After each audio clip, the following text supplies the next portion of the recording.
Hello and welcome to Talk Story to Me. I'm so sorry it's been this long.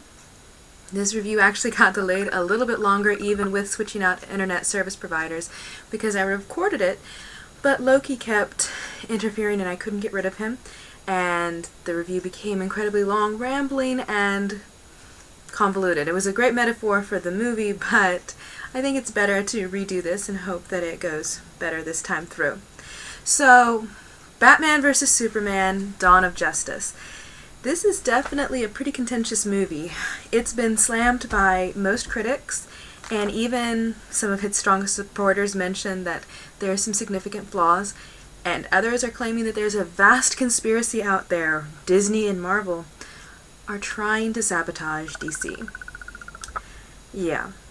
Anyway, for the viewing audience, it's been a pretty mixed experience as well. And my husband and I even disagreed about a lot of things, more than usual. But the one thing that we both agreed upon was the fact that this movie is best summarized as just wasted potential. And it's unfortunate because there was so much that could have been done. Now, there's gorgeous cinematography, amazing artistic renderings, all of these things, but ultimately the lack of development with the characters, the story, which is pretty badly constructed, and rush leads to a number of flaws in pacing and so forth. But before we get into all that, let's talk about biases. First of all, Batman is one of the first iconic superheroes I ever remember hearing about, seeing. And I loved the character, loved the worlds. I've enjoyed many of the movies and the comics and the TV shows surrounding this character. Great character. Wonder Woman. Oh yes, one of my favorites and one of the very few superheroes I actually wanted to be. Normally I identified as villains. In fact, I've never cosplayed as Wonder Woman. My husband and I did cosplay as Batman in some of the assorted Batman villains. He's always been Batman. He makes a good Batman. Anyway, back on point. One other bias that should not make a difference is the fact that I am a Marvel fan, and it's kind of funny because they had a harder path to pull together to make me become a fan, and I don't think that should disqualify my opinion because I still want to see other stories. I don't want every movie to be like the Avengers, even though that's one of my favorite movies. And I'm not judging this movie based on what Marvel has done. I am judging it based off of what they said they were going to do. And also, I just want a good story with good characters. That's what I'm looking for. So, let's see. Doing the too long but didn't read, because this is going to be a little bit of a long review, and I know some of you have things to do, but if you want to know the short of it, it would be, like I said, wasted potential. And the best metaphor I can think of for this movie is to imagine a magician. Someone who has so many incredible tricks up his sleeves, lots of great ideas, and incredible material for this presentation. But this magician lacks confidence. He's insecure in what he has to show, and he's afraid that if he doesn't do it all as quickly as possible, he's going to lose his audience. And so he rushes through all of these tricks and doesn't give it time to build up, forgets about the presentation that he could do, and rushes it, and ultimately creates a very flawed performance when he could have done much better. That would be how I would summarize this movie.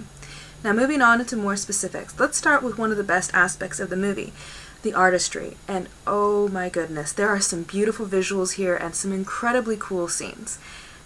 There are sections where it really does look like a comic book is coming to life. Like the shots are framed in such a way that it is like a panel inside a comic book. And that was pretty incredible.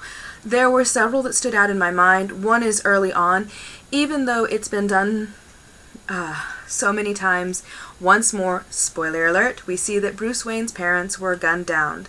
And the framing of this is incredibly artistic. It's very emotive, and it's probably one of the most beautifully orchestrated. It feels bad to even call something like that beautiful, but it's handled very artistically, and it creates a mood, and it creates this tension, and it's quite memorable, particularly what they do with the pearl necklace, very much like a comic book. And very effective, in my opinion, even though there was a part of me going, no, we already know that this happened. This You didn't need to start here. We know Bruce Wayne is an orphan. Anyway, there were other scenes like this, such as one where Lex Luthor Jr. is walking down a hall and there's this steam venting up. It's just very well put together. When Wonder Woman appears in full costume at the end for this fight sequence, and some of the poses that they put Superman and Batman in, definitely excellent cinematography and artistry right there. And really, a lot to like with that style. I didn't find the color palette to be too drear or too dark. That was an interesting setup here. And really, the style in this movie, if it hadn't lacked substance, well, yeah, it is a style over substance situation, but the style in this is so well put together that I can see why some people would be able to just watch it for the visuals alone. There was a lot of attention to detail, and if the... Oh, hello, sweetheart. Milana wants to join this time. If the screenplay and the story itself had been up to par, this would have probably been one of the greatest superhero movies ever. Now let's get into some of the negatives. First of all, what is so deep about this movie? It's the one thing I hear over and over again, that DC is doing this dark superhero movie that asks the tough questions, and on and on. And they said that about Man of Steel too. I just don't see it. Both of these are supposed to be more realistic, more gritty, deeper in terms of their theme and content. And that sounds great. I welcome that. I don't mind a dark story. I don't mind one that wants to dig into more realistic issues and situations. That's great. But neither of these movies fit into that category at all. And it bothers me because on the one hand people are defending it, saying, oh, it's just deeper and it's more philosophical. And then they're saying, well, how deep do you expect it to be? It's a comic book movie. You can't have it both ways. And it's being defended on both, and that drives me nuts. But the issue is that the philosophy here is exceptionally basic. And oftentimes it's asking the wrong questions, or not even the questions that would be most likely asked in those situations. And oftentimes, they don't even provide a resolution, which is incredibly annoying. Here's the pattern that I see in these movies. A good question gets raised. Someone asks it. Characters incline their heads or raise an eyebrow to acknowledge that it is in fact a good question. But then they move right along. It's just raised. And that doesn't count for much, in my opinion. Raising the question is fine, but you need to actually engage with it. It is how the question is handled that makes just as much a difference to the question being raised in the first place. These characters in this movie do not talk to one another. They talk at each other. They are silent, not because they are listening, but because they are waiting for their turn to speak. And this is not how you have a philosophical conversation, and it really cheapens what could have been in this story and what would have been absolutely incredible. This is particularly encapsulated in the situation with Batman and Superman. Neither of them were willing to listen to the other, and in fact they never really even talk about these deeper issues, which I wanted them to. Now, another point on the philosophy, some people keep insisting that this is about Superman's goodness and what makes him so great and how hard it is to do this in a cynical and hard world. Well, to a certain extent, yes, this is shown in the movie and it's done fairly well. But the problem is Superman never really seems to struggle with it except for the fact that he's depressed that people don't like him, and who can blame him. But when he is dealing with these conflicts, it's not what is his conflict. He never seems to wonder, should I go evil? Should I stop saving people? Should I stop doing good things? At least it's like suddenly, no, I'm good. Sometimes it sucks to be good and people don't always like you and bad things happen. Oh well. C'est la vie.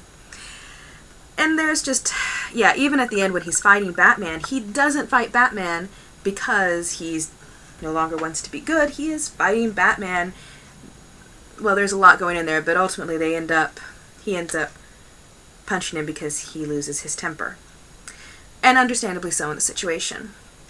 And so, yeah, what frustrates me, these questions are good. These are good questions to be asking. I'd love to have a discussion on these. You know, Who should Superman be accountable to? Why should Superman be accountable?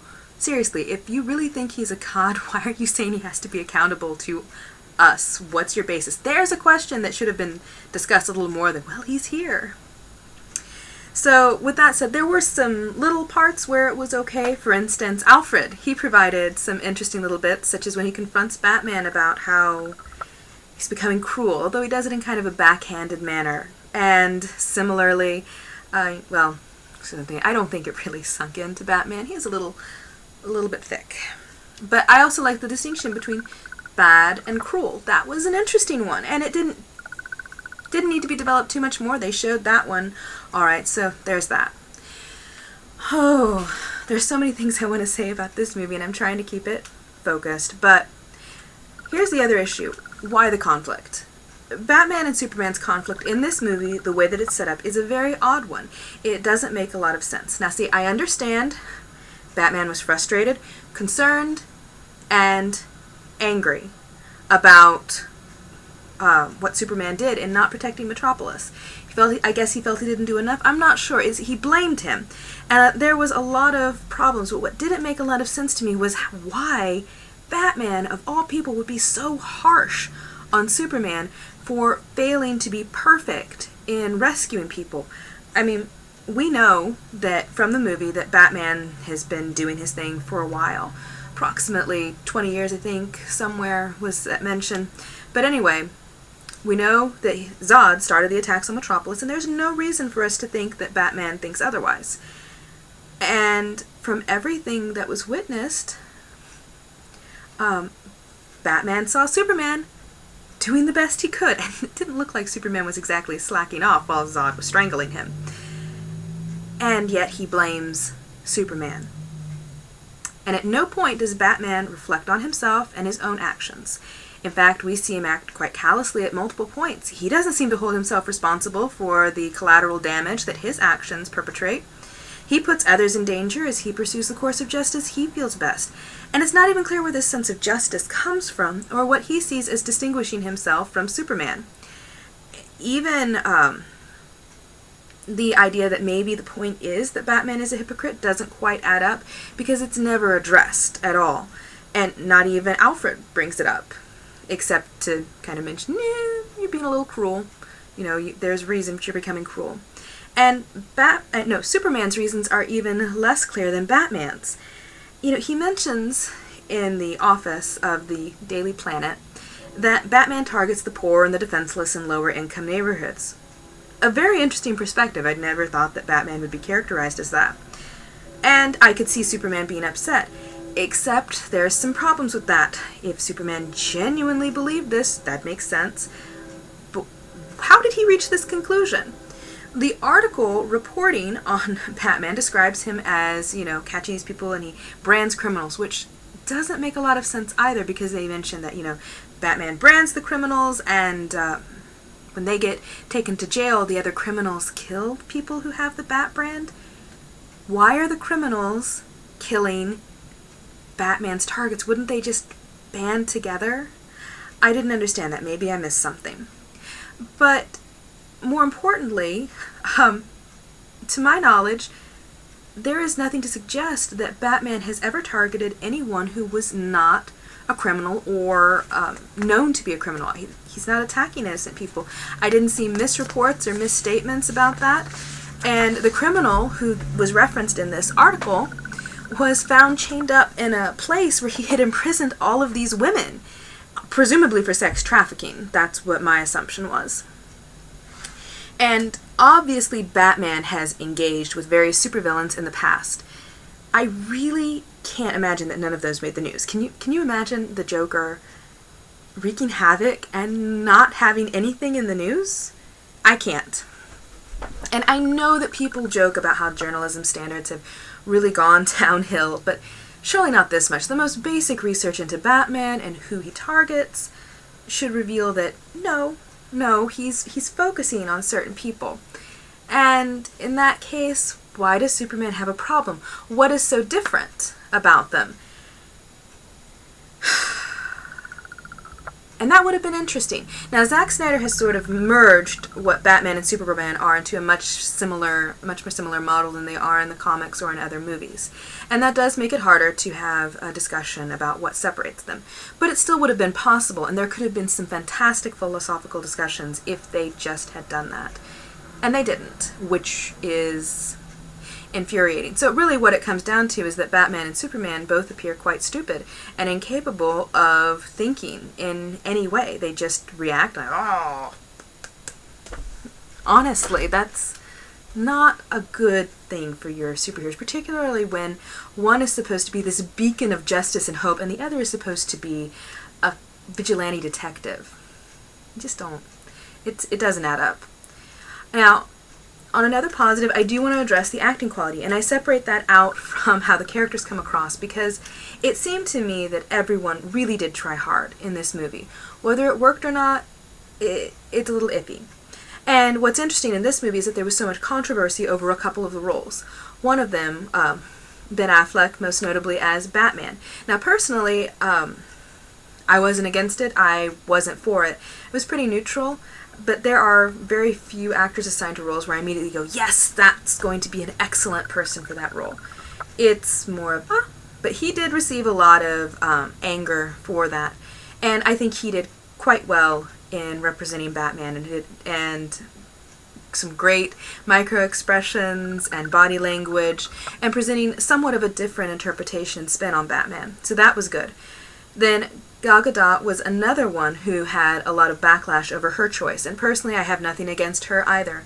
I enjoyed what I saw. She's a little different from what I anticipated Wonder Woman looking like, and I have to admit that I do hope that soon we're going to see a female character who is very tall and muscular and a larger woman who is still considered attractive. It would be nice to see that. Even though, yeah, that's not representative of me at all. But anyway, I don't think that's going to change my enjoyment of the Wonder Woman movie in any way. Jesse Eisenberg, he caused a lot of controversy too. And unfortunately, a lot of the issues that I was concerned about showed up in this movie. The problems that I saw in the previews were definitely here. And it's not that he's a bad actor. You know, I've seen some of his other pieces, and he presents solid acting talent. In this case, it's mostly how he's written, and it doesn't really work, and there are a lot of potential plot holes revolving around him, and his character could largely have been removed or reduced without losing too much. Now, Henry Cavill, he does just fine as this stoic Superman, and it's a different interpretation. He maintains the same expression a lot of the way through. Most of the time, he looks like he's in pretty deep thought. And again, I think this is more about directing than actual acting talent. I don't know, maybe it's even part of his character that he just internalizes things. It wasn't too distracting. He was a fine Superman, not the greatest, not the worst, just fine. And as far as the secondary characters, I thought they stole the show, particularly Lawrence Fishburne as is it Perry White? Yes, Perry White. I'm pretty sure that's who it was. I just really enjoyed the way that he humanized the story. It's like there are a few clips when he's in there, and he responds like a person. He responds the way you would expect an actual person to act, and that's a breath of fresh air in this movie. And my absolute favorite in this was Jeremy Irons as Alfred. I think he's my favorite Alfred to date. And it's because, first of all, he has a lot of back chat, and he mumbles and he talks, and I'm looking forward to just seeing how they continue that if they do the another series of Batman movies. I do hope that they do. But yeah, he has this dry wit, which I enjoy, and we always see him working on things, which is probably the best part of the character for me. He's quite proactive and an enormous help to Batman. So that was good. Now, we have to get into the actual characters, how they were depicted in the movie.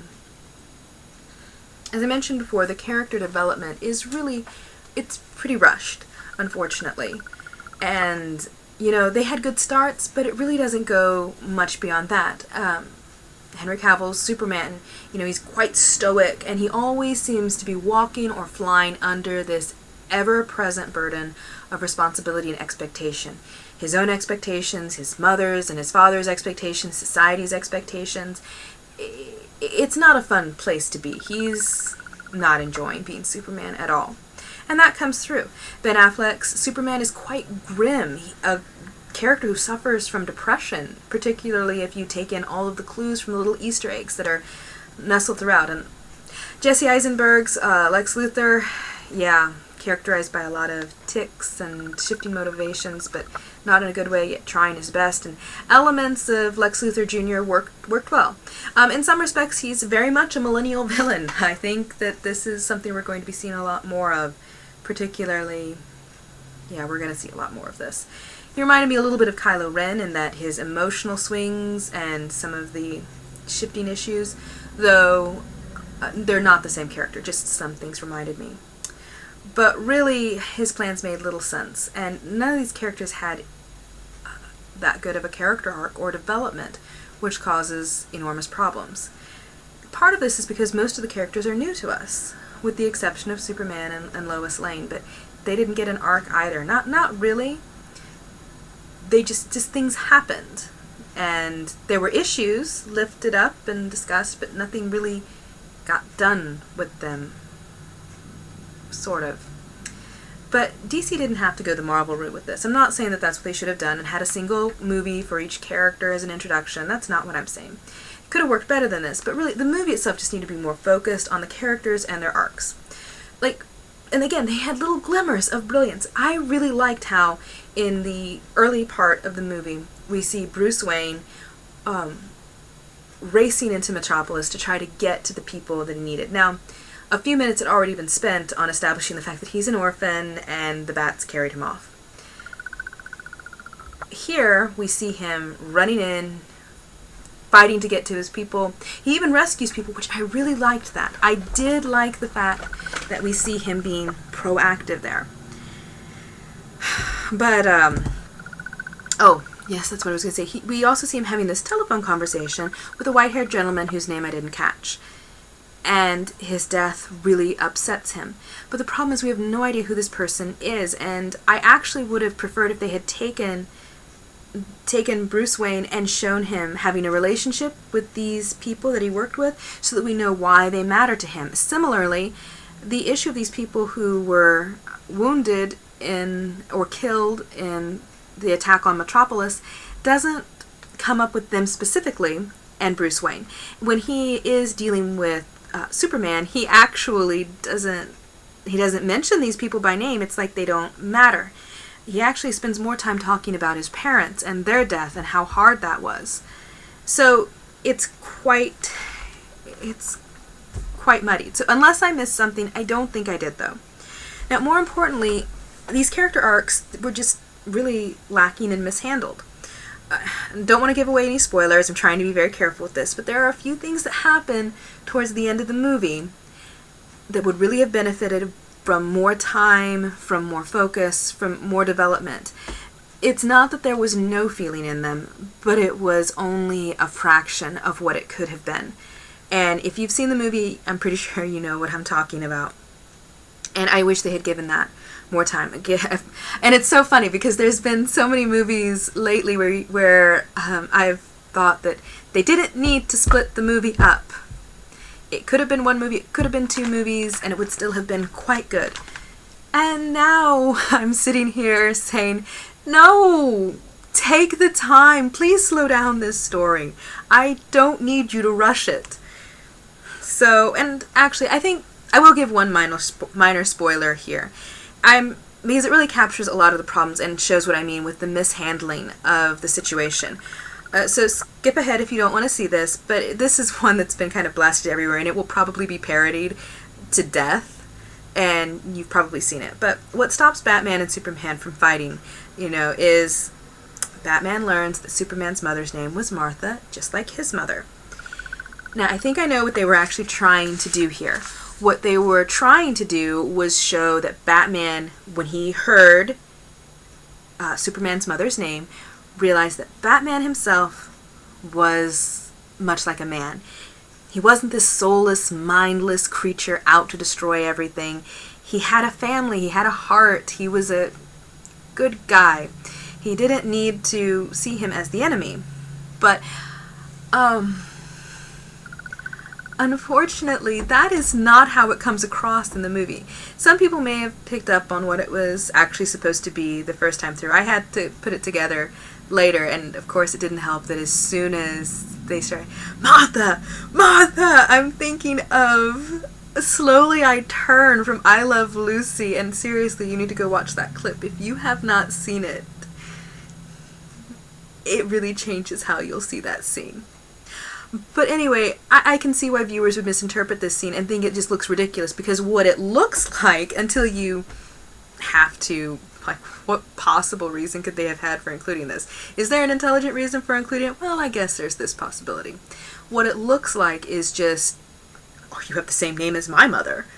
That's great. We can be friends now. Almost like the way that little children become friends on the basis of something that's shared. So, yeah, I think if Superman had just said, my mother, save my mother, or my mother's in danger, something like that, that it would have been much clearer and the motivation have been a lot more obvious, instead of it seeming like, ooh, qué coincidence, isn't this intriguing? So, yes.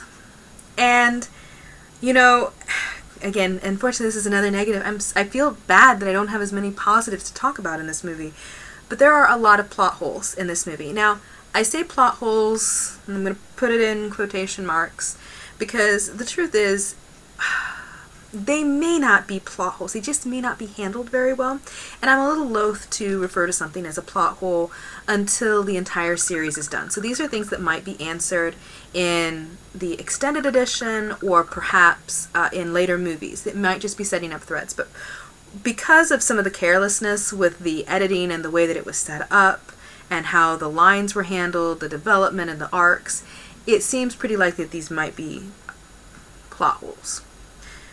So, first of all, the characters don't think a lot, and they're acting out of character, like I brought up. Now, it's not as if these characters can't make mistakes. Everybody makes mistakes. That's part of what makes an interesting character. I'm not expecting them to be perfect.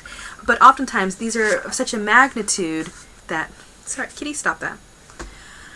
That these they make these mistakes that are of such a magnitude that it really calls their intelligence and the plot into question. And sometimes they're just too confusing. Or too convenient. Yeah, a lot of times too convenient. Oftentimes these acts are done to set up scenes that you can see lead to cool shots and interesting items, but don't flow naturally from the character's motivations and the setup that has been presented. They're quite forced. Other things, getting a little bit more specific, but I'm still going to keep it vague, things like the vision. To my knowledge, the character who is experiencing visions has never had visions before, and no reason is given for this ability. It disrupts the viewing experience. It's quite jarring, because there's no... They regularly do the, it's a vision, but it looks like it's real at first, and then, I'm awake. Was it real? Was it a dream? Yeah. Anyway, it might be answered later on. Now, some people have pointed out that this is like Thors Vision in the Age of Ultron, and I agree and disagree. I agree in part because I think it's added in there to set up the future movies. Its purpose is to be a teaser. But I disagree because at least in Thor, it's established how this happens and why it happens. And we know why he's pursuing that. It's not worked in the best, but it's better than this. The visions in this movie, they just show up without explanation, and this character doesn't even really seem to question that he's having them at all. Which, actually, the more I think about that character, the more it seems odd that he wouldn't at least have a few questions about what those mean. So, yeah, aside from the other things, there's a lot of conveniences, particularly with knowledge and how things are figured out and concluded. And this, it's not exactly a plot hole, but I'm not entirely sure how to categorize it. But Superman is not consistent, the way that he's shown. See, and this is something that I had a problem with in Man of Steel. Through his words and through how other people describe him, such as his mother, we see him as someone who is humble and uncertain. He's not arrogant. He's undecided. He's trying to figure out his place and what is he supposed to do. I actually think that's a pretty interesting place to deal with the character. But, you know, in Man of Steel there's this scene where he takes on the Superman pose, and he's got the cape, or the towel, the red towel, flowing back over his shoulders, and it's the classic Superman pose. Except that this is in a world where Superman has never existed. In fact, we have no mention of other superheroes or anyone who might have inspired him to take on that position or wear the cape. It's clearly intended as a nod to the audience and a symbol to them, but it doesn't work within this world. And there's a lot of instances of that in this movie. Probably one of the biggest ones is in this montage where people are discussing Superman. And Superman appears, and there's this flooded valley, and there are people standing up on the houses trying to escape the floodwaters. And this woman, she's reaching up into the sky, and then it pans over, and Superman is there in the sky, and he's standing there. Well, floating. He's not standing, he's floating. And he's looking around, and he's very, very regal, very majestic, very godlike, if you will. And on the one hand, it's a beautiful scene. Except that if this is an actual event that's happening, Superman looks like a jerk. Because he's posing over this disaster sequence where people are dying, and he's just letting everyone soak in how awesome he looks. It could have worked. I know what symbolism they were going for. I know what they were trying to show the audience. But it would have worked better if it had been an artistic rendering of this is Superman saving, because we see that in art all the time. But most of the time when someone's coming in to rescue, they don't stand and pose for even a few seconds. They jump right in, or they start planning, they do something. They're not posing. So I have a problem with symbolism like that because it's sloppy. That is not good symbolism, because then the symbolism is taking place separate from the story. The symbolism is not connected to the story. It's almost like these two separate things. And there are lots of great examples of well-crafted movies that incorporated the symbolism in such a way that was fluid within the story. It is not necessary to make it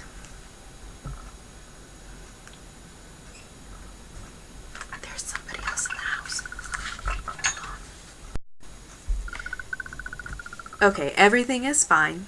It's been taken care of.